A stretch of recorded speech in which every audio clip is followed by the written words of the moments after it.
é que se nós não entendermos o que significam essas duas árvores no âmbito da história humana, no âmbito da experiência humana, da relação do homem com Deus, da relação do homem para com o pecado, da relação do homem para consigo mesmo, do homem para com a salvação, se nós não entendermos o significado espiritual dessas árvores, nós teremos perdido muito, uma vez que ou você olha para essas duas árvores no sentido literal, ou você olha no sentido espiritual, no sentido simbólico, como que elas estivessem ali para significar alguma verdade espiritual que precisa de ser discernida.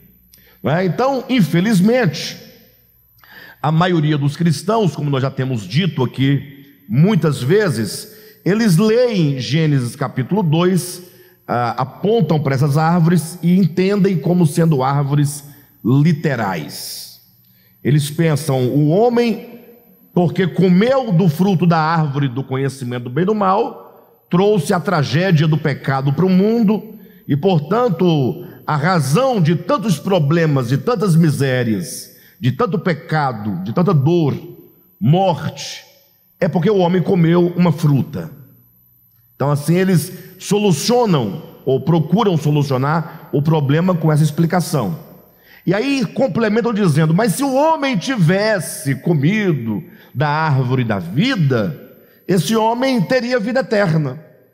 E aí parece que acaba aí toda a discussão em torno das árvores.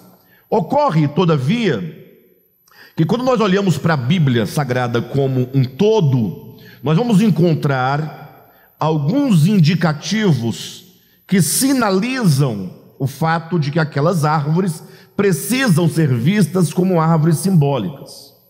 E já demonstramos aqui alguns desses pontos, mas eu quero retomar, porque nós estamos já há 2 quartas-feiras sem estudo, então eu quero retomar aqui o fio do pensamento, tá bom? Então, um dos pontos, eu quero colocar um ponto negativo, falando da árvore do conhecimento, e outro ponto positivo, falando da árvore da vida, né?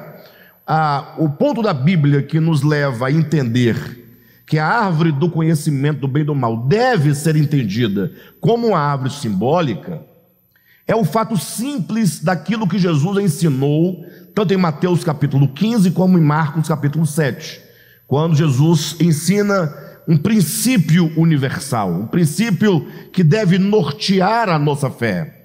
Ele diz, olha, nada do que está fora do homem e que entrando nele o pode contaminar. Isso é um princípio. Alguém pode falar, não, Alexandre, você está ignorando o contexto dessas palavras. Ora, o contexto é que Jesus chegou na casa de alguém, de uma pessoa, onde ali seria servido um jantar, e é dito que os discípulos de Cristo começaram então a comer, sem antes passar pelo rito, pela cerimônia do lavar as mãos antes de comer. E nós sabemos que isso não tinha nenhuma relação com a higiene pessoal, mas era como uma espécie de rito, né? Eles acreditavam que o lavar as mãos traria para eles alguma purificação, ou deixando eles de lavar as mãos e comendo o alimento, eles seriam contaminados com algum tipo de impureza espiritual. Isso era o que eles entendiam naquele contexto.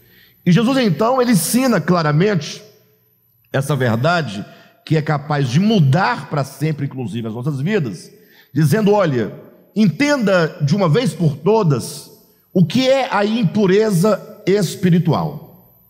Em outras palavras, entenda o que é o pecado. Entenda a natureza do pecado. O pecado contamina, de fato, o homem. Agora, se você não sabe qual é a natureza do pecado, você vai ficar achando que pecado é qualquer coisa que você possa realizar com as suas mãos, ou comer com a sua boca, ou ver com os seus olhos, ou ouvir com os seus ouvidos. E para resolver isso de uma vez por todas, Jesus declara dizendo, nada do que está fora do homem pode contaminá-lo.